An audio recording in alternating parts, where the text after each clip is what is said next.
Paz do Senhor Jesus, irmão. De fato, existem vários desafios a serem quebrados, centenas, milhares de desafios. Vai da área material, área espiritual, área de ensino. Existem muitos desafios a serem quebrados na vida do ser humano. Mas para nós, como crentes, existe um que é crucial. E ele, para nós, servos, se não começar pela vida espiritual, nada é atingido. Nada é atingido. O homem que não conhece Jesus, todos os objetivos podem ser pesados na mesma medida, com a mesma balança. O que importa é conseguir, o que importa é obter, o que importa é chegar lá. Mas para nós, crentes de Jesus Cristo, nós servos de Deus, tivemos o privilégio de um dia conhecer o sabor do Espírito Santo da nossa vida. Se a nossa vida espiritual não estiver balanceada, nada tem um sabor adequado. O ganho não tem o mesmo sabor, a vitória não tem o mesmo sabor, o Natal não tem a mesma alegria, as coisas que nós fazemos, os êxitos que nós atingimos, não tem o mesmo sabor se não estiver dentro daquilo que nós esperamos que seja do agrado de Deus. Isso é um desafio para a vida dos crentes. O tema de amanhã é muito pertinente, poderia ser o tema de hoje, a noite da pregação. Poderíamos trazer os PGF, pastor, para trazer para cá, para ver, já deu uma palhinha, vai ser muito bom. Mas o gostoso é que cada líder de PGF ele leva uma estratégia diferente da forma de ensino e o objetivo mesmo, o objetivo é alcançar.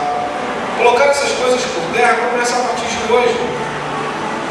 Eu não olhei para trás no momento da ceia, mas deu para perceber, e dá para se imaginar a quantidade de pessoas, servos do Senhor, mulheres de Cristo, jovens, homens, anciãos ou não, que em algum momento ou outro, de repente, meio sem jeito, recusou o cálice, recusou o pão, porque acredita que tem algum empecilho em sua vida, tem algum deslize nesse período de 30 dias e se sente incapacitado a participar desse momento de comunhão com os irmãos, acreditando que é uma forma de se autopunir, e se autopunindo ele alcança o perdão divino, e alcançando o perdão divino na próxima ceia estará apto. E ele não participa da ceia da forma como deveria e se sente e se coloca na posição de um ouvinte. Quantos de nós já se colocou nessa situação e na hora de passar a bandeja, pensar 3 vezes, será que eu pego, será que eu não pego? Será que eu estou digno a colocar a mão para alcançar o cálice e pegar o pão? Será que eu não estou me colocando na mesma situação da primeira ceia? Onde ali entre os 12 existia um que pensava ao contrário, que queria enganar, que queria dilubriar, queria trair, que tinha um pensamento ruim, alguém estava contaminado. Será que se nessa noite eu pegar o pão e participar da ceia, será que eu estarei ocupando a posição daquele que é digno de participar da ceia, da comunhão? Será que eu estarei trazendo a maldição para a casa de Deus? A maldição para a igreja? Será que eu serei a chave do empecilho para que Deus deixe de derramar as bênçãos para a vida dos meus irmãos que aqui à minha volta? Se eu tocar no pão, se eu tocar no cálice, isso é um desafio. É um desafio para você, é um desafio para mim. Porque o que nos faz, o que nos conduz a pensar dessa forma, em alguns casos é a falta de conhecimento, em outros casos é o excesso, o tamanho do respeito que temos por Deus, acreditando que dessa forma, de fato, podemos corromper todo o conjunto. E o pecado, ele de fato, ele reina no meio da sociedade, ele reina no meio do povo, ele reina na vida do ser humano, a ponto de trazer em nós, nesse momento que nós conhecemos aqui, esses sentimentos, de nos trazer a lembrança de que precisávamos nos ter acertado com alguns dos nossos irmãos antes de participarmos da ceia, e como talvez não tivéssemos dado a iniciativa anteriormente, agora também já não tem mais tempo para isso. Cabe então pedir perdão a Deus para que nos sintamos capacitados, puros, limpos, lavados, remidos e participamos dessa reunião. Nós criamos nossos próprios rituais de limpeza, de purificação. E o problema é que às vezes nós somos excessivamente cruéis conosco. O pecado, ele acaba sendo de fato uma barreira maior do que ele aparenta ser, do que ele já é em nossa vida. Ele faz com que a tristeza, do que a mágoa, o rancor, ele seja muito maior e muito mais profundo do que nós já temos em nossa vida. O pecado, ele é muito gostoso, mas ele é muito cruel. O sentimento de culpa, ele é, eu acho que, o mais profundo das angústias que o homem pode obter em sua alma, porque quem pode livrar do sentimento de culpa, do pecado que habita sem que ele tenha o escolhido, que habita nele? Nós somos pecadores, isso é um fato, e fomos salvos por Cristo Jesus, isso é um outro fato. Acontece que, independente de eu querer ser salvo ou não, o amor que Cristo tem por mim, ele é maior do que as minhas próprias posições, ele é maior do que a minha própria escolha, ele é maior do que tudo aquilo que eu possa fazer para agradá-lo ou servi-lo. Ele me ama incondicionalmente. Ele resolveu me amar mesmo eu não tendo escolhido como Senhor e Salvador. Ele resolveu um dia amar, morrer por uma humanidade que sequer o conhecia. E isso faz dele um Deus e faz de nós servos, homens pecadores. E às vezes nós nos emaranhamos tanto com os nossos pensamentos, daquilo que nos impede de chegarmos a Deus. E nós nos afastamos, como uma boia se afasta de um barco. Se você jogar ela na água, ela vai embora no mar. Ela não vem para a praia, dificilmente ela vai voltar para a areia. E a gente vai se afastando, se afastando, se afastando. Quanto de nós aqui não vivenciou esse tipo de situação em sua vida? Eu acredito que todos aqui têm vivenciado um momento de afastamento do altar de Deus. O momento em que nós nos reconhecemos como crentes e adoramos ao Senhor. Os momentos em que nós deixamos de comparecer aos momentos como esses aqui que vivenciamos. Momentos de compartilhamento da ceia, do memorial. Porque nós somos extremamente cruéis conosco. Mas o pecado, ele tem essa finalidade. Mas o amor de Cristo, ele também tem uma finalidade muito maior do que o pecado, que é de colocar uma venda, né, algo que possa tirar a mancha do pecado que existe naturalmente em nós. O amor de Cristo, ele é maior, ele é transcendental a tudo aquilo que eu possa fazer de ruim na minha vida, ainda que eu não tenha escolhido Cristo como meu Senhor e Salvador.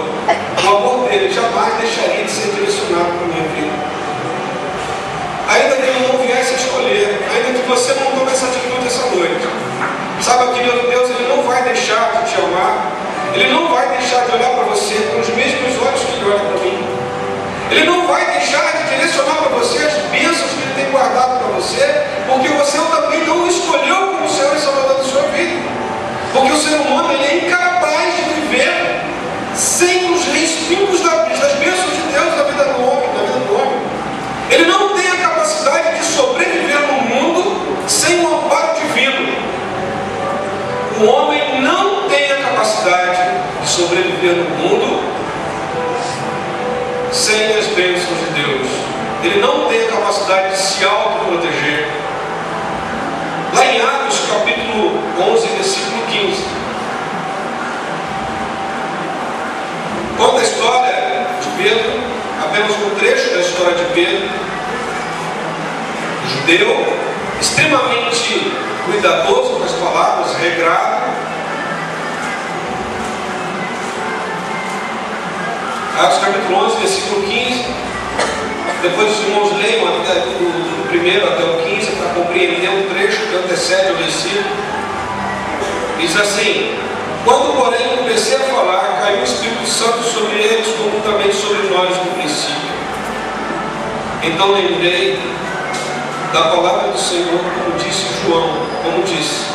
João, na verdade batizou com água, mas vai ser batizado com o Espírito Santo. É um trecho que gravou na minha memória e eu resolvi trazer para essa noite, nessa pregação, envolvendo com tudo que nós vivenciamos até o momento, para dizer a tamanha distância que existia entre um homem e uma multidão de pessoas que também era sedenta do poder de Deus.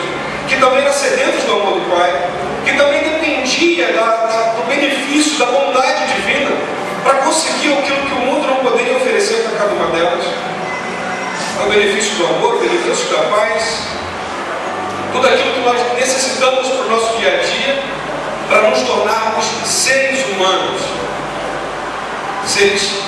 servos de Deus. Sem isso nós nos tornamos praticamente aquilo um pouco próximo do que os animais vivem. Nós não somos animais, mas conseguimos chegar muito próximos do que um animal é. Irracional em alguns momentos, grosso em muitos momentos, expressando raiva, expressando ódio, expressando rancor por pessoas, por situações. Chegamos muito próximos daquilo do sentimento, daquilo que nós chamamos de sentimento animal, embora não sejamos animais. E a única coisa que tem a capacidade de transformar todos esses sentimentos é a presença de Deus na vida do ser humano. Eu estou resumindo esse trecho porque eu vivi isso. E eu desafio qualquer ser humano nessa noite a dizer que não tenha vivenciado isso. A dizer que, de fato, não, eu sou o servo de Deus desde que eu nasci e nunca vivenciei esse tipo de situação, nunca tive raiva de ninguém, sou bonzinho, nunca deram uma topada em mim, nunca deram esbarranho, olhei meio atravessado para ir do lado, nunca tomaram a minha frente na fila, e eu não fiquei com raiva porque eu sou bonzinho, sou servo de Deus. Não é verdade que acontece, né? Mas acontece com todos nós. Situações diversas que nos levam a sentimentos escabrosos, nos fazem sair daquela sensação, né, de segurança diante de Deus e nos tornamos pecadores, totalmente espinhados.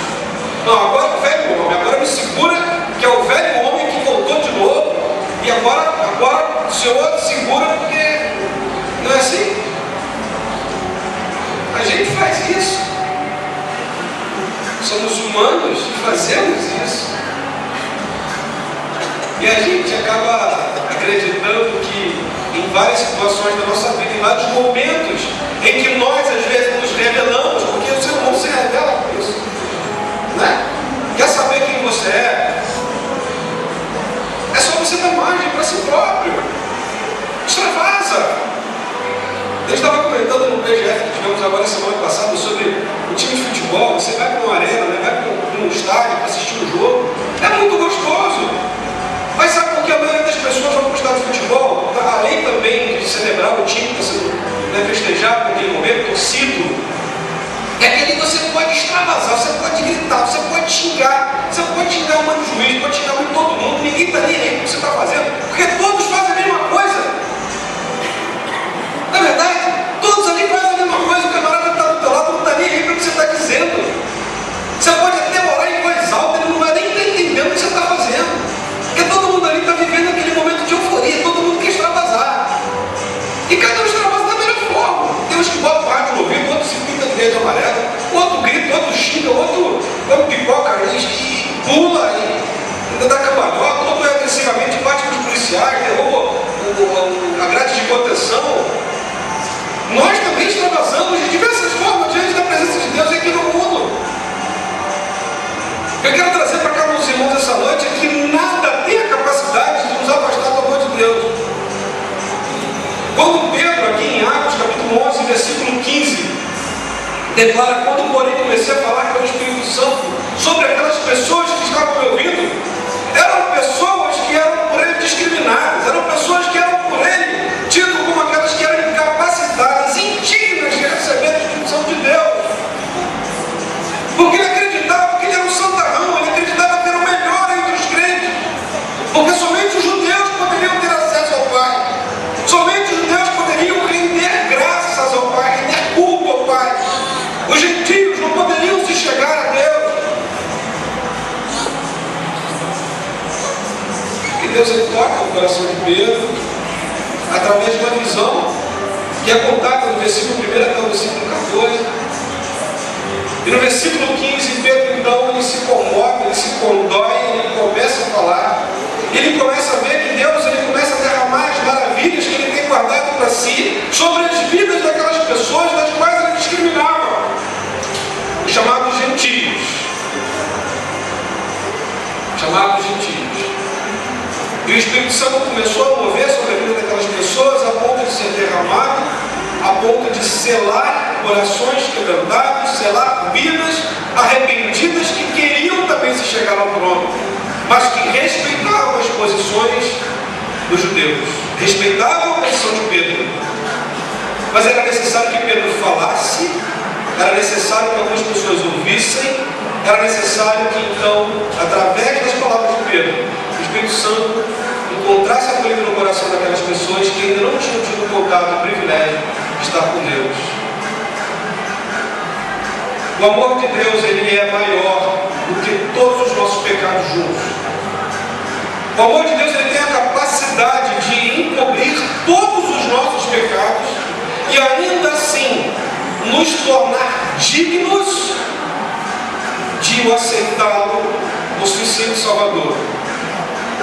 Depois que eu tive 3 filhos e todas as pregações, talvez eu me torne cansativo, que eu sempre vou utilizar como exemplo. Isso faz parte da minha vida, não tem como arrancar, né? Isso faz parte da minha vida. Por mais malcriações que os meus filhos façam, eu nunca deixarei de ser pai. Eles nunca deixarão de ser os meus filhos. Por mais que eu os corrija dando uma palmada ou outra, colocando de castigo, nunca será um castigo perpétuo. Nunca será uma palmada a ponto de colocar a vida deles em risco. Se eu ajo dessa forma, como será que Deus age com você? E por que às vezes nós fazemos de Deus alguém tão justiceiro e tão cruel com o ser humano? Não, essa doença é castigo de Deus. Vai morrer aí, tá vendo? Saiu da presença de Deus, esse camarada vai morrer. Isso é castigo, saiu da presença de Deus, tinha que estar lá, ó. Enquanto ele estava lá, ele não estava doente, ele saiu e ficou doente. Você faria isso com o seu filho? Se você tivesse o poder de colocar a doença em alguém? Você tiraria o emprego do seu filho? Se ele resolvesse um dia não te visitar? E Deus? Será que o Deus que eu conheço, um tamanho amor, a ponto de permitir que Jesus morresse pela minha alma, ainda que eu não tivesse nascido naquela época, será que Ele faz isso com você essa noite? Eu não creio num Deus cruel, como me ensinaram há muito tempo atrás, ou como falam em muitas igrejas por aí, ou como muitos irmãos apontam o dedo dizendo: esse é fruto do pecado. Quem define o que é pecado na tua vida é Cristo. Quem define o pecado na tua vida é a palavra de Deus. E é o mesmo quem te perdoa, é o mesmo que pelas multidões do amor que Ele possui por você, que encoberta tudo aquilo que traz o mal na sua vida. E é Ele que te faz digno, é Ele que te faz ser uma pessoa capacitada a participar da comunhão, do partir do pão. Ainda que as pessoas digam para você: não, mas você não pode, você está em pecado, você está em disciplina. Ninguém tem a capacidade de tirar você da presença de Deus. Nenhum pecado que você tenha cometido no mundo tem a capacidade de afastar o amor de Deus da sua vida. Ainda que você queira dizer: Senhor, eu não quero o teu amor, Ele não tem essa capacidade de afastar o amor dele para a vida humana. Ele não tem essa autocapacidade de fazer isso, porque Ele é Deus. Ele nos criou, e isso foi dado, não foi emprestado, não foi doado, não foi colocado como ponto de barganha. Ele te ama mesmo que você não o ame, Ele vai cuidar de você mesmo que você não aceite. Mas só tem um detalhe: tudo isso só vai funcionar até um determinado momento, até o fim da sua vida. Ali encerra todo o amor e bondade de Deus sobre aqueles que rejeitaram um dia. Mas para todos aqueles que aceitaram Cristo Jesus como Salvador, existirá uma segunda etapa do grande amor de Deus, que foi preparado para todos aqueles que aceitaram Jesus Cristo, que receberam Ele como Pai, como Criador. E isso é a vida eterna. O ser humano sem Cristo, ele não é nada. Ele precisa do amor de Cristo para viver. Ele precisa do amor de Cristo para continuar respirando. Discutia-se naquela época quem era o maior entre todos os que vivenciavam aquela euforia da manifestação espiritual que estava acontecendo depois da partida de Jesus. Celebrava o memorial, mas quem eram os melhores entre nós? Quem eram os mais santos? Quem eram os mais dignos? Quem era aquele que podia orar? Quem era aquele que podia pregar? Quem era aquele que podia ser eleito alguma coisa dentro da casa de Deus? Discutia-se muito. A procura pelo poder eclesiástico era muito grande.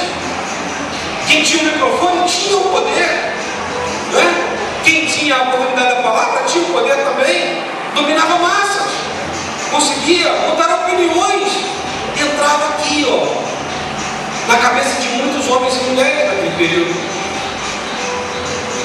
E a marca do Espírito Santo ela era colocada no coração e na alma de todos aqueles que davam brechas e ouviam a palavra de Deus. Quem era o mais santo entre o povo naquela época? Quem era o mais digno? Será que era aquele que falava em línguas? Será que era aquele que profetizava? E dizia-se que todo profeta ele falava do futuro da pessoa. Tem muito crente procurando um profeta para saber do futuro. Tem muito crente que quer saber daquilo que está acontecendo agora. E vai atrás de outros profetas e outras igrejas para saber o que está acontecendo. É verdade que nós temos anseios naturais humanos. Isso é um anseio antigo de saber aquilo que pode acontecer daqui a 2, 3 minutos. Daquilo que Deus quer para a minha vida agora. Do que Deus quer redesenhar para o meu futuro. Em alguns momentos da nossa vida, Deus vai levantar profetas para chegar no meu pé do ouvido e falar aquilo que Deus planejou para a minha vida. É importante que isso aconteça com muitos de nós. É importante que Deus ele não se esqueça de que precisamos ser relembrados de compromissos que estabelecemos com Ele. É importante que Deus procure a sua vida, procure você e fale de um jeitinho que você entenda o compromisso e a aliança que um dia você estabeleceu com Ele. Você sabe qual foi a aliança que você estabeleceu com Deus há algum tempo atrás? Você sabe qual foi o compromisso que você levantou com Deus há muito tempo atrás? Eu tenho 11 anos aqui no Glaucio. Eu já vi muitas pessoas passarem e muitas pessoas estão aqui ainda. Alguns já saíram, outros estão chegando. Quantas pessoas sentaram, onde os irmãos estão sentando, pedindo por uma porta de emprego para passarem em concurso público, seja lá o melhor dos concursos que forem, para concluir uma faculdade, para obter uma noiva, um esposo. Muitos deles conseguiram os objetivos depois de terem recebido o presente. Isso faz parte da casa de Deus. Alianças quebradas, compromissos que não foram cumpridos, lágrimas que foram colocadas diante do altar, esperando receber de Deus uma bondade, e receberam. Foi um milagre, foi. Onde estão essas pessoas essa noite? Muitos deles, muitos. Hoje de manhã eu estava me lembrando de diversos casais que passaram por aqui, que foram celebrados cursos matrimoniais, de preparação, que viviam atrás das meninas, as meninas atrás dos meninos, aquela coisa toda, eu quero casar, eu quero... Depois de conseguir, some. Sabe, Deus ele não quebra alianças conosco. A palavra dele é uma, desde o princípio. E o que ele prometeu para a minha vida será cumprido. O que ele prometeu para a vida dessas pessoas que vieram até o altar será cumprido. Ele é Deus. E a palavra dele não volta atrás. E discutia-se muito, sabe, quem era o mais santo naquele período.